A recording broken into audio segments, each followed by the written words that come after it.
नमस्ते विद्यार्थी मित्रों, मैं रंजना कुशवाहा आप सभी का हिंदी कंपोजिशन विषय में आज आप सबका फिर से एक बार स्वागत करती हूँ।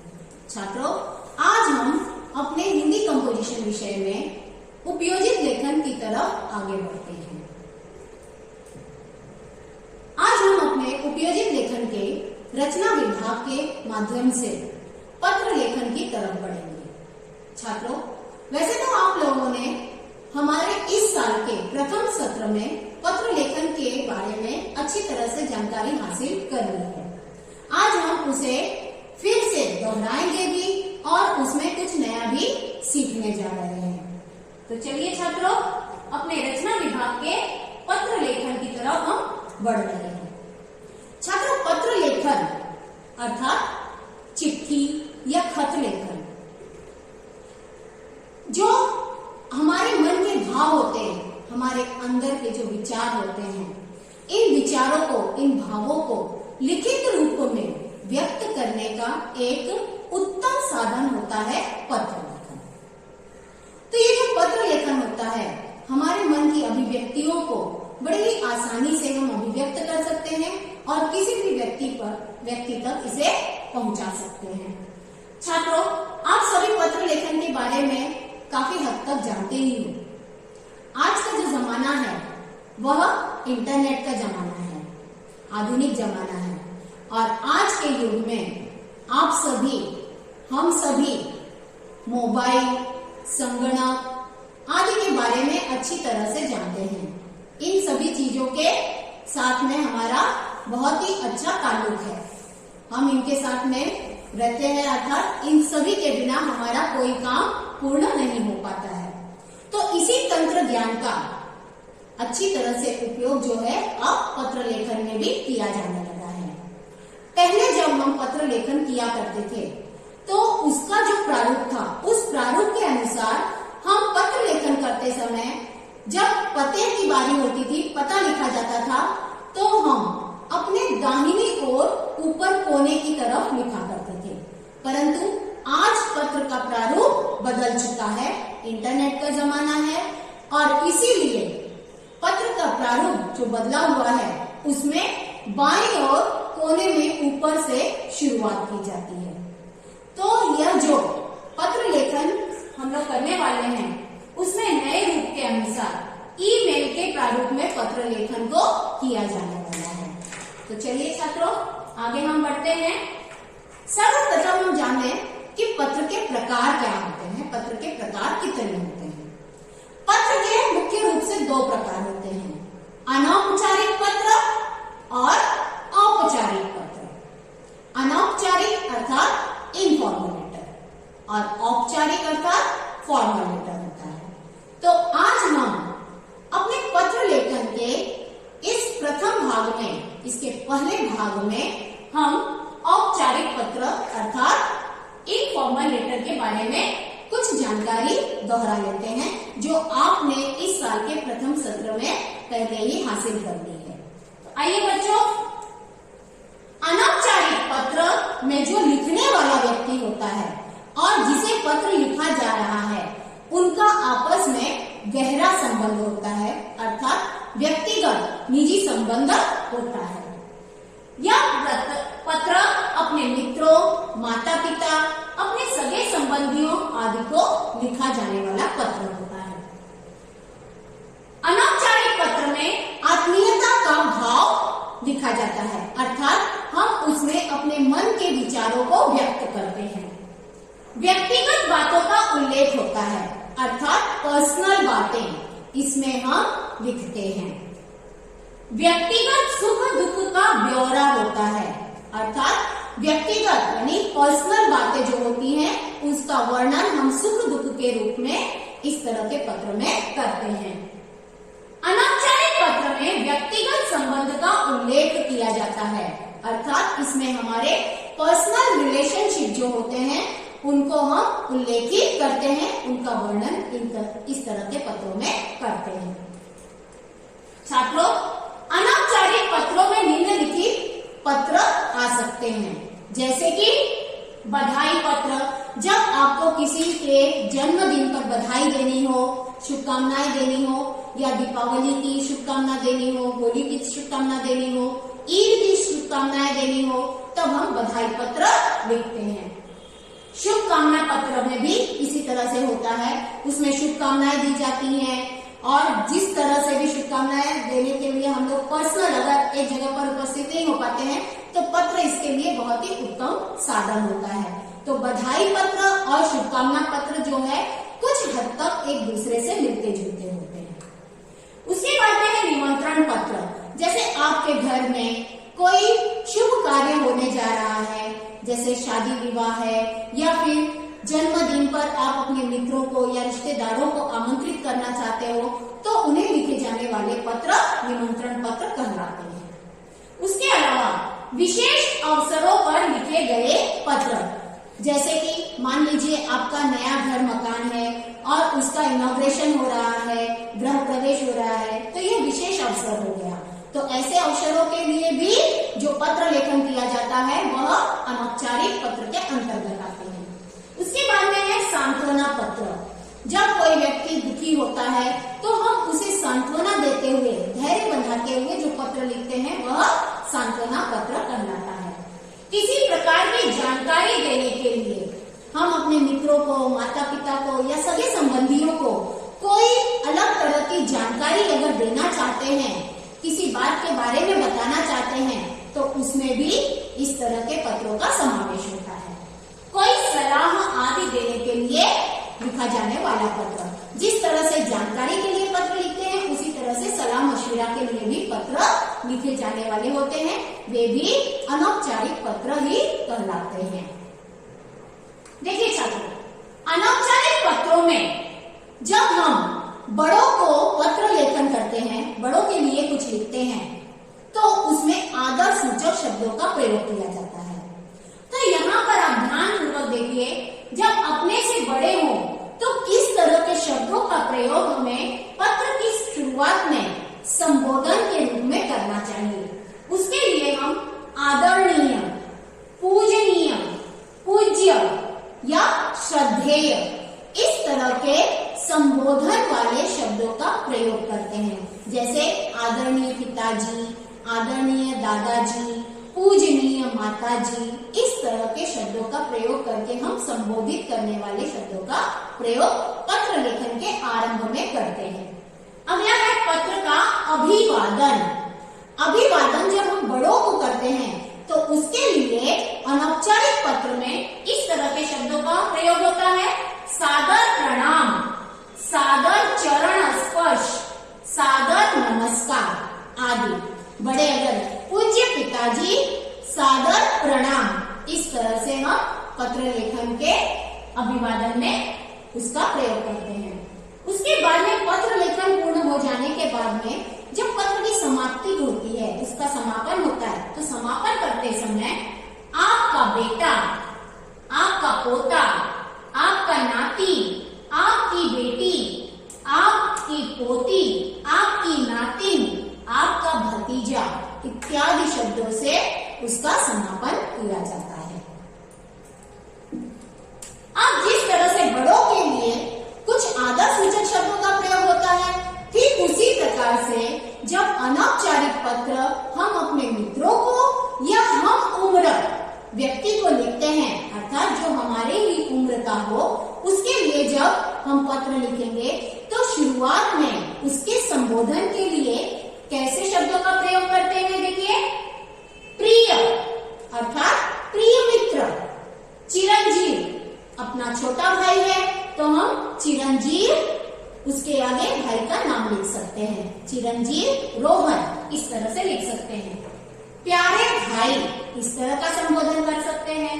प्रिय मित्र, इस तरह के शब्दों का संबोधन किया जाता है।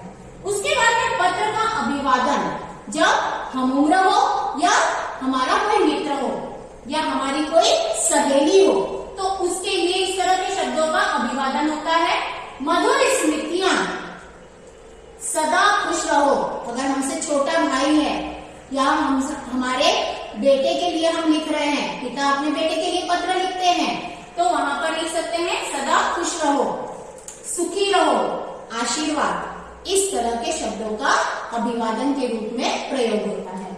उसके बाद में पत्र के समापन में यहाँ लिखा जाता है तुम्हारा, अर्थात तुम्हारा भाई या फिर तुम्हारी बहन, तुम्हारा मित्र। अब हमने यहाँ पर आपका नहीं लिखा, तुम्हारा लिखा, क्योंकि मित्र जो है वह हमारा मित्र है, दोस्त है, इसके लिए हमें उसमें ज्यादा औपचारिक बनने की आवश्यकता नहीं होती, यानी ज्यादा फॉर्मेलिटी की आवश्यकता नहीं होती है। और दूसरी बात में हमसे छोटे हैं तो हम अपने से छोटों के लिए तुम्हारा या तुम शब्द का प्रयोग कर सकते हैं। ठीक उसी तरह से तुम्हारा हितैषी, तुम्हारा शुभ चिंतक, इस तरह के शब्दों का प्रयोग किया जाता है। यहाँ पर छात्रों अनौपचारिक पत्र के लिए एक उदाहरण के रूप में प्रश्न है, ध्यान दीजिएगा सभी। सुजीत / सुजाता बजाज, यह है नाम पत्र लेखन करने वाले व्यक्ति का, अर्थात जो पत्र लिखने वाला व्यक्ति है। तो इसमें लड़का अगर लिख रहा है तो सुजीत बजाज, लड़की है तो सुजाता बजाज। अब इनका पता क्या है? 25 सहकार नगर अमरावती से, अर्थात सुजीत या सुजाता बजाज उनके रहने का ठिकाना है 25 सहकार नगर अमरावती, और यहाँ से वे अपने छोटे भाई नीरज को परीक्षा की तैयारी के लिए पत्र लिखता या लिखती है। अगर सुजीत पत्र है लिखने वाला है तो लिखता है, और सुजाता है तो लिखती क्रिया का प्रयोग होता है। अब देखिए यह पत्र किस तरह से लिखा जाएगा, उसके लिए क्रमानुसार आपको यहाँ पर ध्यान देना है। देखिए छात्रों, यहाँ पर सर्वप्रथम हम जो पेज पर पत्र लिखने वाले हैं, समझ लीजिए यह स्क्रीन एक पेज है और इसकी सबसे पहली जो लाइन है, सबसे पहली पंक्ति जो है, उसके ऊपर का हिस्सा जो हमारे बाईं ओर का है, अर्थात हम पत्र लेखन करने जा रहे हैं तो इसमें क्या क्या चीजें आवश्यक है और उसे हम किस क्रम में लिखेंगे, उसके बारे में ध्यान दीजिए। सर्वप्रथम हम जिस दिन पत्र लिखा जा रहा है उस दिन की दिनांक लिखेंगे इस तरह से। यहाँ पर मैंने लिखा हुआ है 1 जुलाई 2020, लेकिन लिखते समय बच्चों ध्यान देना है 1 जुलाई के बाद अल्प विराम है, उसके बाद में सन अर्थात 2020, और अब चल रहा है 2021। तो यहाँ पर दिनांक लिखते समय आपको यह बात ध्यान रखनी है कि जिस रोज हम पत्र लिख रहे हैं उस दिन की दिनांक और वही महीना और साल भी उसमें आना चाहिए। महीने का नाम लिखने के बाद अल्प विराम लगाना भूलना नहीं है।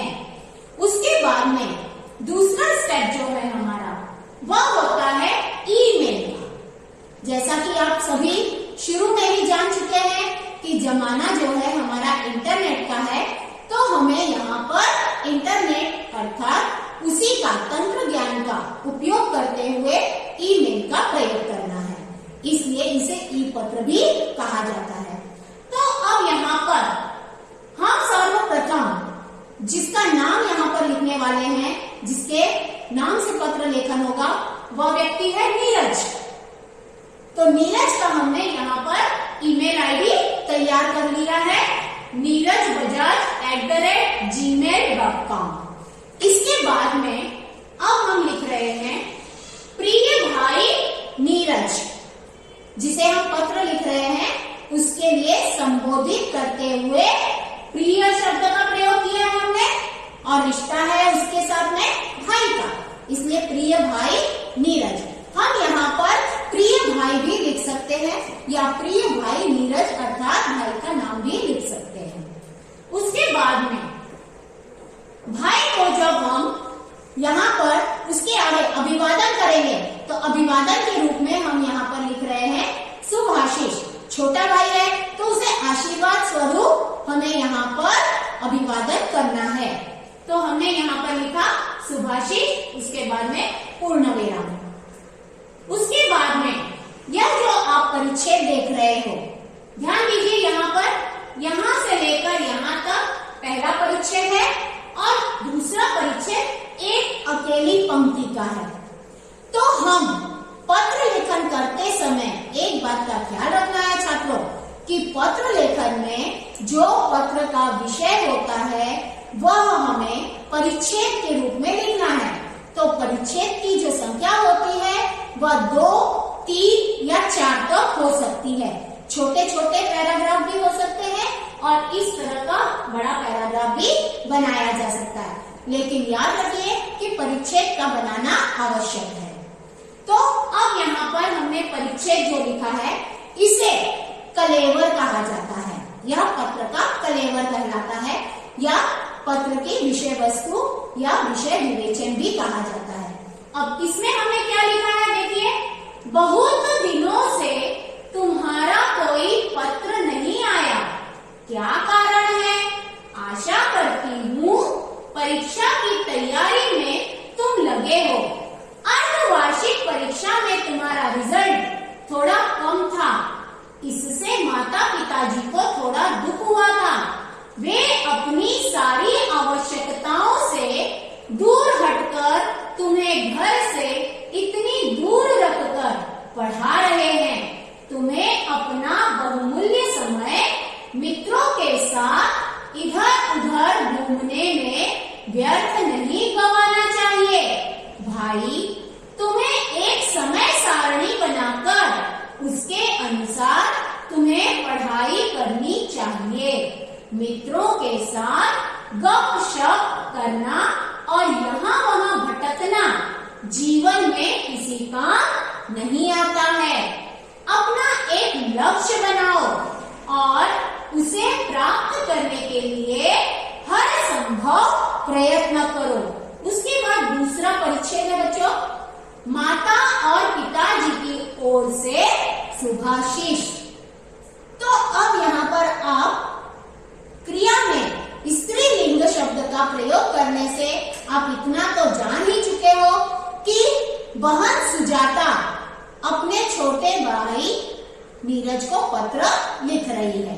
अब यहाँ पर पत्र हमारा पूर्ण होने जा रहा है, तो पत्र के अंत में जब हम लेखन करेंगे वहाँ अपना नाम लिखा जाता है, पता लिखा जाता है। तो उसका भी स्वरूप कैसा होना चाहिए ध्यान दीजिए। आपके जिस तरह से शुरुआत में आपने बाएं और ऊपर कोने से आरंभ किया, वैसा ही पत्र का समापन भी बाएं और नीचे के हिस्से से होगा। देखिए इस तरह से। अब यहाँ पर हम एक लाइन छोड़ करके लिख सकते हैं, तुम्हारी बड़ी बहन। बड़ी बहन का नाम क्या है? सुजाता बजाज। यहाँ पर हम बजाज नहीं लिखेंगे तो ज्यादा अच्छा लगेगा। यहाँ से पत्र लिखने वाले व्यक्ति का हस्ताक्षर होता है।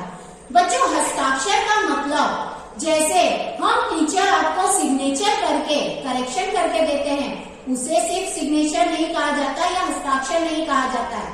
हस्ताक्षर का अर्थ होता है अपना एक पर्टिकुलर नेम राइटिंग करना। तो यहाँ पर सुजाता नाम लिखा जाएगा। अगर आपने बजाज भी उसके साथ में अर्थात सुजाता का सरनेम लिखा है तो भी चलेगा, लेकिन अगर नहीं लिखा है तो बेहतर रहेगा। तो सुजाता लिखने के बाद आपको यहाँ पर पूर्ण विराम और बड़ी बहन के बाद में अल्प विराम, इस तरह से आप पहली लाइन दूसरी लाइन में देख रहे हैं। उसके बाद में सुजाता बजाज के रहने का ठिकाना अर्थात उसका पता लेखन करना है, जो कि आपके प्रश्न में पहले ही दिया गया है। यहाँ पर 25 दिया है और यहाँ गलती से 81 आया है, तो आप यहाँ पर सुधार कीजिएगा। यहाँ पर आएगा 25 सहकार नगर अमरावती। उसके बाद में सुजाता बजाज का ईमेल आईडी आपको यहाँ पर तैयार करना है। तो आप यहाँ पर कभी भी अपना खुद का नाम नहीं लिखेंगे, यह बात हमेशा याद रखिए। वह मैं इसलिए बता रही हूँ क्योंकि कभी कभी प्रश्न में पत्र लिखने वाले और पत्र पाने वाले का नाम और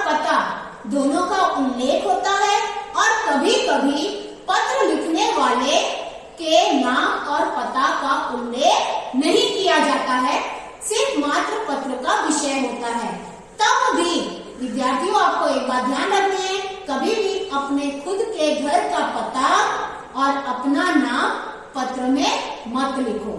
उसकी जगह पर आप कोई भी दूसरा अन्य नाम लिख सकते हो। तो इस तरह से छात्रों पत्र लेखन का जो नया प्रारूप है अर्थात जो ई पत्र कहलाता है वह इस तरह के रूप में दिखाई देगा। अब पूर्ण रूप से जो पत्र है वह आपको इस तरह से नजर आएगा। अब इसमें देखिए छात्रों हमने क्या क्या उपयोग किया। यहाँ पर सबसे पहली पंक्ति में हमने लिखा दिनांक, फिर पत्र जिसे भेजा जा रहा है उसका ईमेल आईडी, संबोधन के लिए हमने प्रिय भाई नीरज लिखा, अभिवादन के रूप में हमने सुभाषिस लिखा और उसके बाद में ये जो पैराग्राफ अर्थात परिच्छेद बनाए हमने यहाँ पर उसे पत्र का कलेवर कहा जाता है। और उसके बाद समापन में हमने तुम्हारी बड़ी बहन हस्ताक्षर की जगह पर यहाँ पर पत्र लिखने वाले व्यक्ति का नाम, उसके बाद पत्र लिखने वाले व्यक्ति का पता और पत्र लिखने वाले व्यक्ति का यहाँ पर अंत में ईमेल आईडी। तो छात्रों यह था हमारा अनौपचारिक पत्र का एक सामान्य सा उदाहरण। छात्रों इसी तरह के आप और भी अनौपचारिक पत्र तैयार कर सकते हो। उसके लिए जैसे कि आपको विषय दिया जाए कि अपने जन्मदिन पर निमंत्रित करते हुए अपने मित्र को पत्र लिखो या अपने छोटे भाई को व्यायाम का महत्व समझाते हुए पत्र लिखो। इस तरह के जो पत्र होंगे वे अनौपचारिक पत्र होंगे। तो छात्रों उम्मीद करती हूँ कि आप सभी अनौपचारिक पत्र के बारे में अच्छी तरह से जान गए होंगे।